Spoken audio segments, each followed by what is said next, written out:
Deməli, bağlayıcı dedik ki, iki dənə cümləni bir-birinə birləşdirmək üçün var. Əsas olan bağlayıcılarımız səbəb bağlayıcılarıdır. Bu 4 dənə bağlayıcımız var. Потому что, так как, ибо və оттого что. Bunlar sinonim olaraq yadınızda qalmalıdır. Azərbaycan dilinə bunlar çünki deyə tərcümə olunur. Çünki sinonim olaraq öyrənməyiniz sizə onun üçün lazımdır ki, imtahanda elə olur ki, məsəl üçün deyirəm, qapalı sualdır, A variantında verir потому что, məsəl üçün deyirəm, C variantında verir оттого что. Bilsəz ki, bunların hər ikisi eyni cürə tərcümə olunur. Aydın məsələ olacaq ki, hər ikisi səhv olacaq. Da yəni ki, hər ikisi mənim düzgün cavabım ola bilməz. Sinonim olaraq yadda qalsın, потому что, так как, ибо, оттого что Azərbaycan dilinə çünki deyə tərcümə olunur. Və biz bu bağlayıcıları nə zaman istifadə edirik? Baxın, bu olur mənim birinci cümləm, bu da olur mənim ikinci cümləm. Əgər sizin cümlənin birinci, məsəl üçün cümləni yazım, gəlin onun üzərində qeyd edeyim ki, yenə qarışdırmayayım. Bax, məsəl üçün yazıram ki, в магазине продукты дорогие, запятая, bura mən bağlayıcı yerləşdirəcəm. Я покупаю их на рынке. Deməli, deyirəm ki, mağazada ərzaqlar bahalıdır. Buna görə də mən onları, yenə səhv yazdım, onu da izah eləyəcəm. Buna görə də mən onları, deməli, bazardan alıram. Bax, əgər sizin cümlənin birinci hissəsində səbəb, ikinci hissəsində informasiya verilirsə, bax, yazıram, səbəb və informasiya verilirsə, yəni sxeminiz belədirsə, birinci səbəb, sonra informasiya gəlirsə, поэтому və так что bağlayıcılarını istifadə edə bilərsiniz. Tərcümələri necə oldu поэтому və так что? Buna görə də. Bu da səbəb bağlayıcısıdır. Nə zaman istifadə olunur? Cümlənin birinci hissəsində səbəb, ikinci hissəsində informasiya istifadə edilirsə sizə. Bax, məsəl üçün, burada deyirəm ki, в магазине продукты дорогие, поэтому я покупаю их на рынке. Так что я покупаю их на рынке. İndi eyni cümləni fırladıb desəm, məsəl üçün, baxın, eyni cümləni bir balaca fərqli formatda deyəcəm sizə. Bir balaca fərqli formatda. Deyirəm ki, я покупаю продукты на rынке. Mən, deməli, ərzaqları alıram bazardan. İndi birinci nə deyirəm indi burada? İnformasiya verirəm. İkinci hissəsində isə nə deyirəm? Deyirəm ki, məsəl üçün, в магазине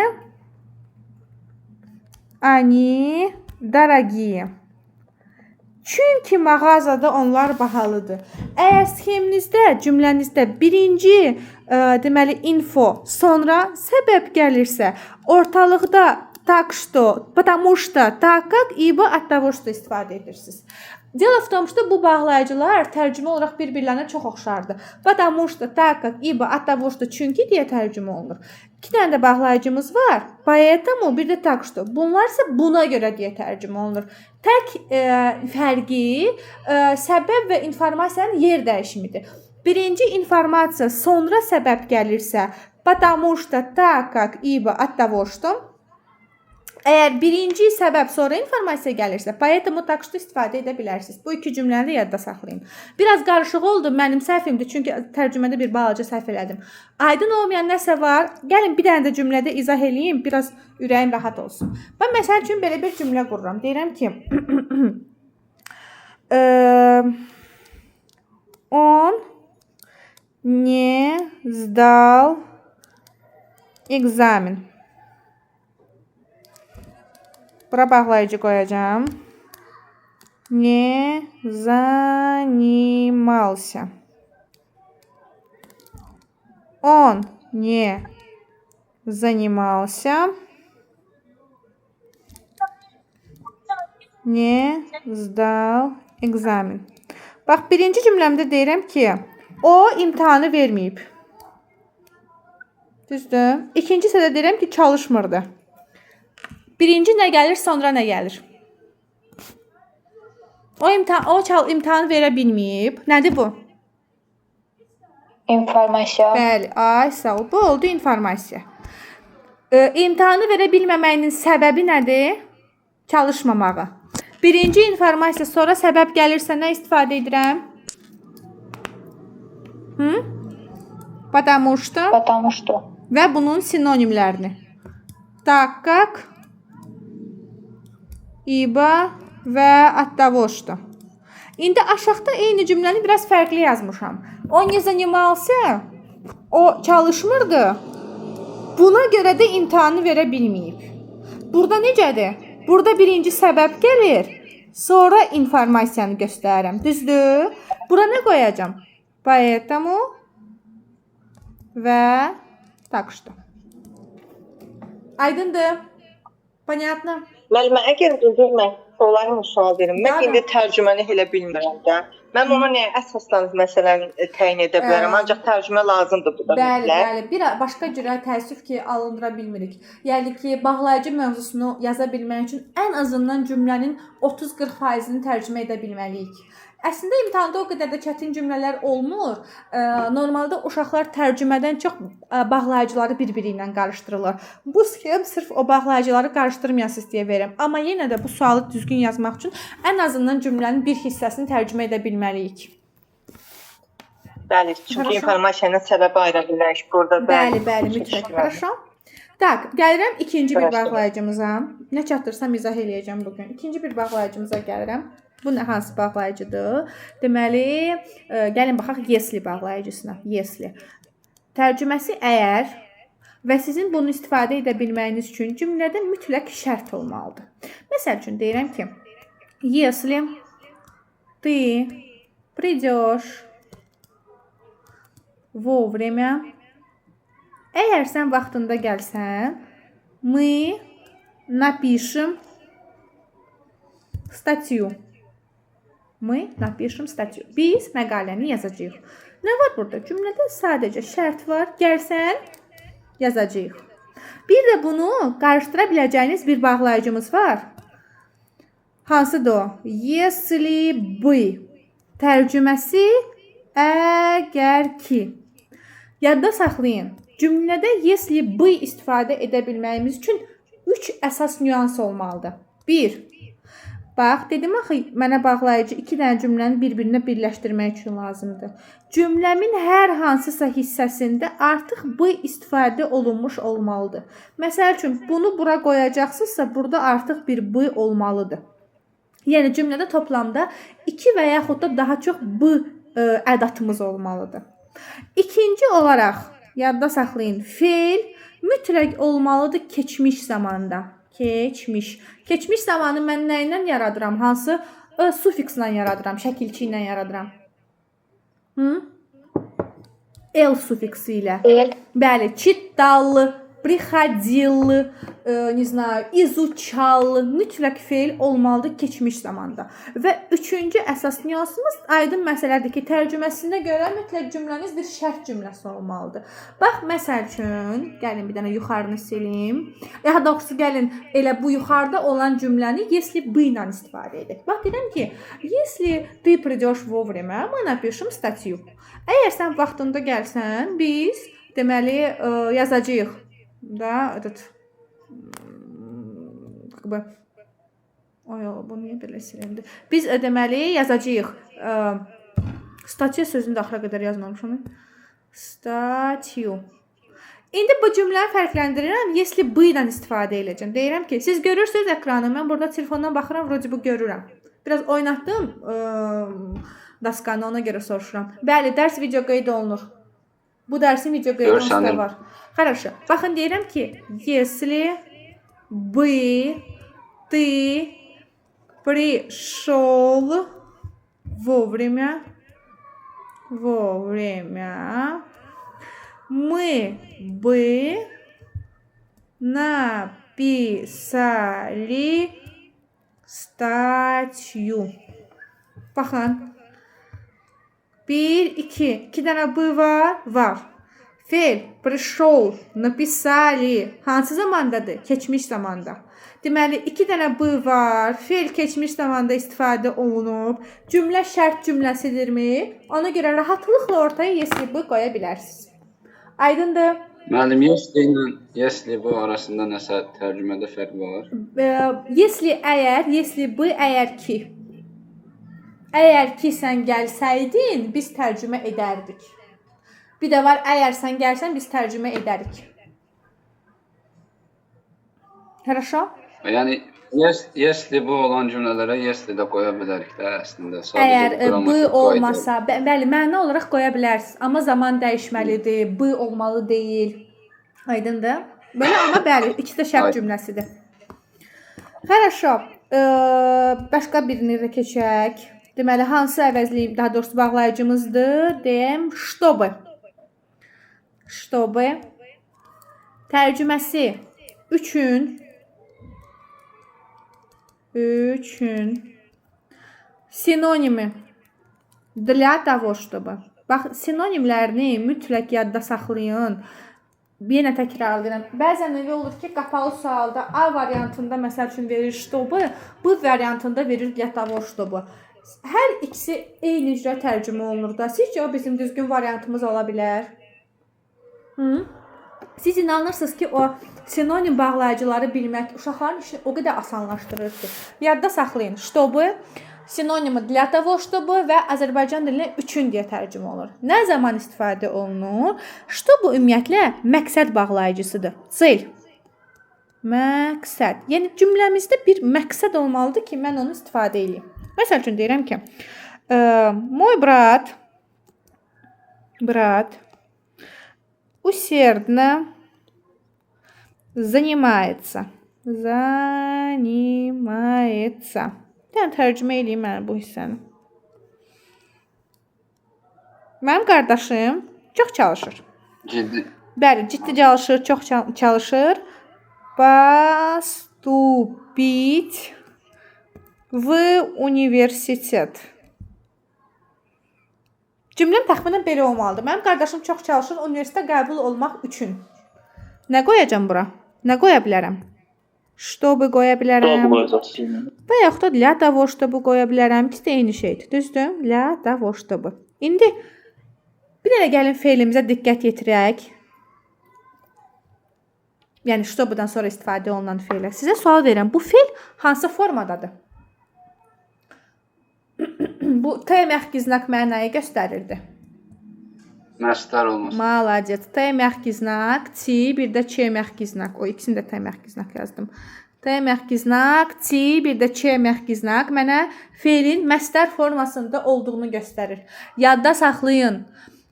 Чтобы, для того, чтобы məqsəd olaraq, yəni üçün deyə tərcümə olunsun deyə, məqsəd bildirsin deyə fe'l daha çox məstər formasında olur. Aydındır? Fərqli formada da qabağımıza çıxa bilər. Böyük ehtimalla orada чтобы başqa cür də tərcümə olunur. İndi onu da izah eləyəcəm sizə. Daha doğrusu qabağımıza cümlə çıxanda izah eləyəcəm. Amma ümumiyyətlə yadda saxlayın.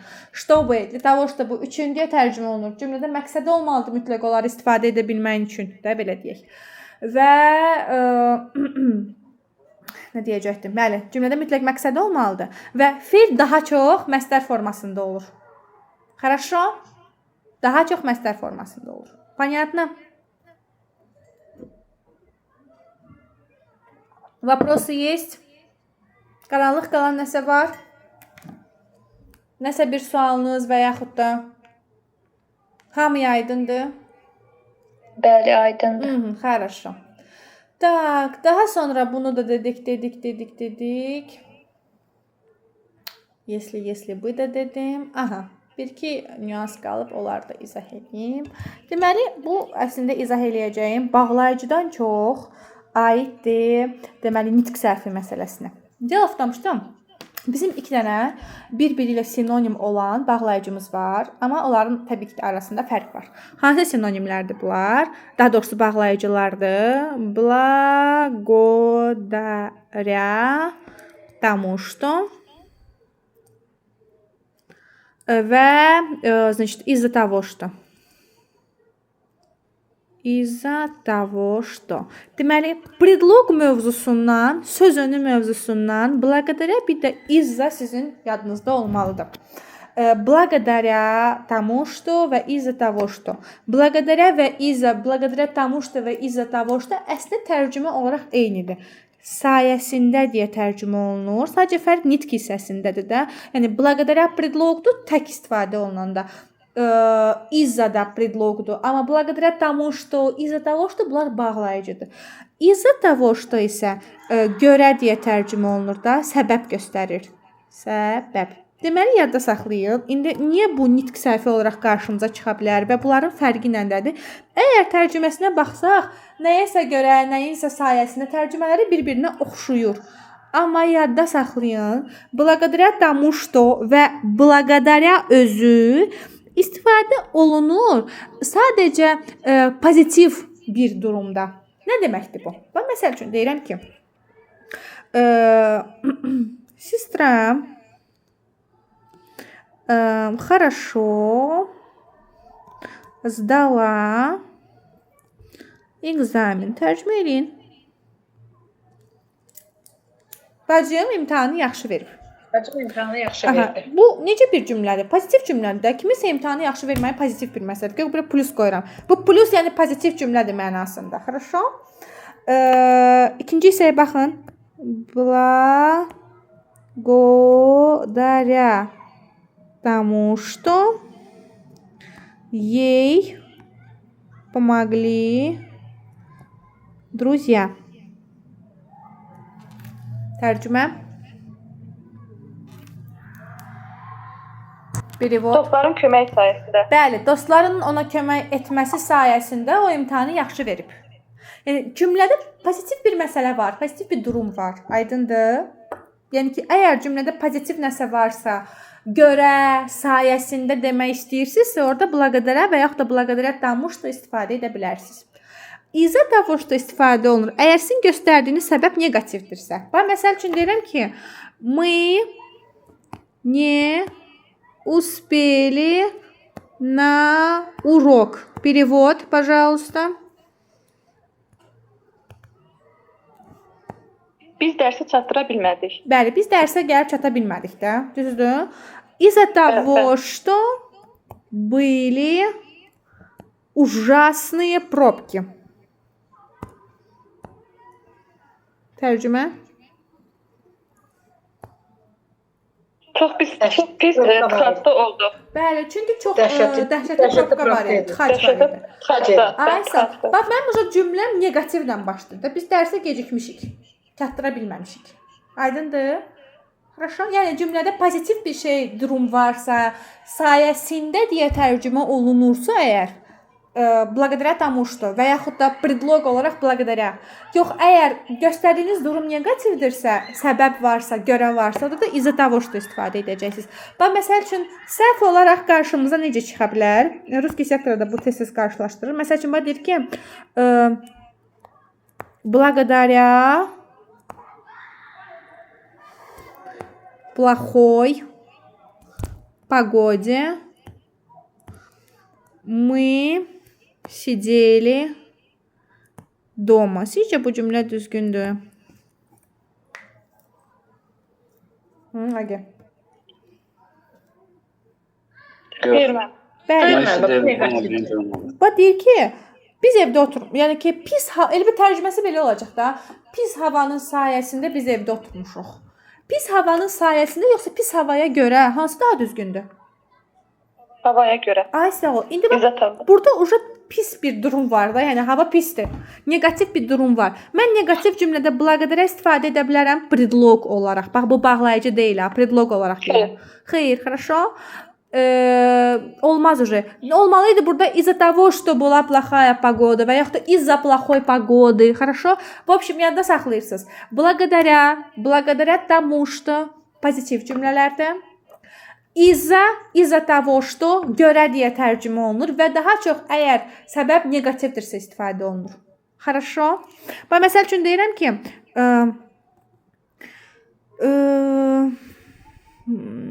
подруга. Oy, mən niyə bunu yazdım?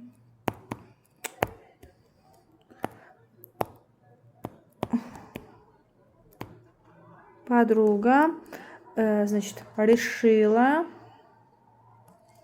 проблему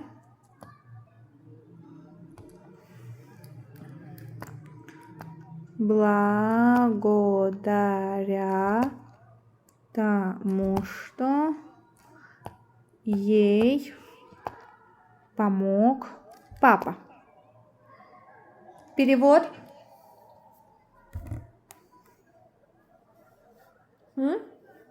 Подруга решила проблему благодаря тому, что ей помог папа. Atasının köməyi sayəsində rəfiqəm Doğrudur, problemi müəllimə. həll etdi. Все. Bax, heç nədən əvvəldən başlayaq da. Podruga решила problemu. Necə cümlədir bu? Plus cümlədir də. Yəni plus cümlə nə deməkdir? Pozitiv cümlədir. Çünki rəfiqəm problemini həll eləyib. Все. Kimin sayəsində? Atasının köməyi sayəsində. Все, deməli orada благодаря тому, что olur. Məsələn, desəydi ki, из-за того, что ей помог папа, bu səhvdir. Хорошо, çünki из-за того, что harda istifadə edirik negativ hissədə. Хорошо. Bu da aydındır. Ha, Agi, тоже понятно? Все. Хорошо, bu da belə. Baxaq görək burada nə qaldı. Deməli, səbəb bildirənləri izah elədim. Благодаря из-за того, что-nu izah elədim. Чтобы для того, чтобы izah etdim. Когда aydın məsələdir, bunu bir dəfə də buradan oxuyarsınız. Nə qaldı burada başqa? Если бы izah elədim. Aha. Deməli, как будто точно словно. Bu deməli bağlayıcılar nə vaxt istifadə olunur? Yadda saxlayın. Kimi deyə tərcümə olunur və əgər cümlədə müqayisə varsa istifadə olunur. Müqayisə. Хорошо? Bu bağlayıcılar, bura bir dənə Budda da əlavə eləyirəm. Как будто bir də Budda tək də çıxa bilər qarşınıza. Bu bağlayıcıların hamısı kimi oxşayır da belə deyim bir müqayisə var ortada. Хорошо? Sadəcə cümlədə əgər müqayisə varsa istifadə olunur. Bunları da deməli sinonim olaraq yadda saxlayırsınız. Bu da aydındır. Agi. Понятно? Всё. İndi deməli hər şeydən öncə ondan başlayım ki, məndən xahiş edir ki, выберите верные союзы. Yəni düzgün olan bağlayıcıları seçməliyəm mən. Bax deyir ki, он ушел. Nə deməkdir bu он ушел? O getdi. Düzdür. İkinci hissədə nə var? Закончил работу. İşini bitirdi. Baxın, birinci orada var tak. Nə deməkdir bu tak? Və yaxud da mən sizə izah elədiklərimdən bugün elə bir bağlayıcı görmüşük biz. Tak deyə bir bağlayıcı görmüşük. Belə ki demək deyilmi? Дело в том, что Agi, baxın bizdə var tak, bir də tak что. Fərqli şeylərdir. Tak, tak что. Bunlar başqa şeylərdir. Agi, baxın bizdə üçüncüdə var tak. Tak bağlayıcı deyil. Tak belə deyə tərcümə olunur. Belə. İndi yazıram, sonra göndərəcəm sizə. Tak belə deyə tərcümə olunur və bu zərfdir. Bu bağlayıcı deyil. Axı mən belə bağlayıcı izah etməmişəm sizə. Bizdə var taqqaq, baxın üçüncü olaraq orada qeyd olunur. Və taqqaq Azərbaycan dilinə çünki deyə tərcümə olunur. Çünki. Hətta bunun sinonimləri də var idi. Потому что, taqqaq. Помните? İzah elədim bayaq. Bax burada потому что deməli 3 və 8 bunlar sinonimdir. Sinonim. Hər üçü Azərbaycan dilinə çünki, hər ikisi Azərbaycan dilinə çünki deyə tərcümə olunur. Düzdür? Хорошо. Если. Nə deməkdir если? Əgər. Əgər. Хорошо. Taqqaqın tərcüməsini dedim. Хотя nə deməkdir? Bunu izah eləməmişəm. İndi izah eləyərəm sizə. Хотя baxmayaraq deyə tərcümə olunur. Baxmayaraq. Хорошо. Что? Nə? Aha, bir də feildən sonra ki deyə tərcümə olunur. Məsəl üçün deyirəm ki, он думал, что успеет вовремя. Bax, təkrarlayıram, feildən sonra gəlir. Он думал, что успеет вовремя. O düşünürdü ki, vaxtında çatacaq. Baxın, nə deyə də tərcümə oluna bilər? Feildən sonra istifadə olunur, ki deyə tərcümə olunur. Когда, nə zaman? Чтобы, для того, чтобы sinonim bağlayıcılardır, üçün deyə tərcümə olunur. Və потому что ilə так как, yəni 3-cü və 8-ci sözlərimizdə sinonim bağlayıcılardır, çünki deyə tərcümə olunacaq. İndi deyirəm ki, он ушел, так как закончил работу. O getdi, çünki işini bitirdi. Başqa orada çünki hansı idi? Потому что. Aha, deməli mən onu da istifadə edə bilərəm. Düzdür, ikisi də eyni şeydir də. Bir də Bəli. он ушел, когда закончил работу. Nə zaman ki işini bitirdi. Aydındır? Если закончил работу düz gəlmir. O getdi, əgər işini bitirdi. Zaman uzlaşması düzgün deyil. Он ушел, хотя закончил работу. O getdi, baxmayaraq ki işini bitirdi. Düz gəlmir. Он ушел, что закончил работу. O getdi ki işini bitirdi. Düz deyil. Он ушел, чтобы закончил работу. Axı demişdik, что bu məqsəd deyə istifadə olunanda fe'l hansı formada olmalıdır? Məzdər. Burada fe'l hansı formadadır? Keçmiş zamandadır. Keçmiş. Düz gəlmir. Deməli düzgün cavabımız olacaq 3, 6 və 8. Aydındır?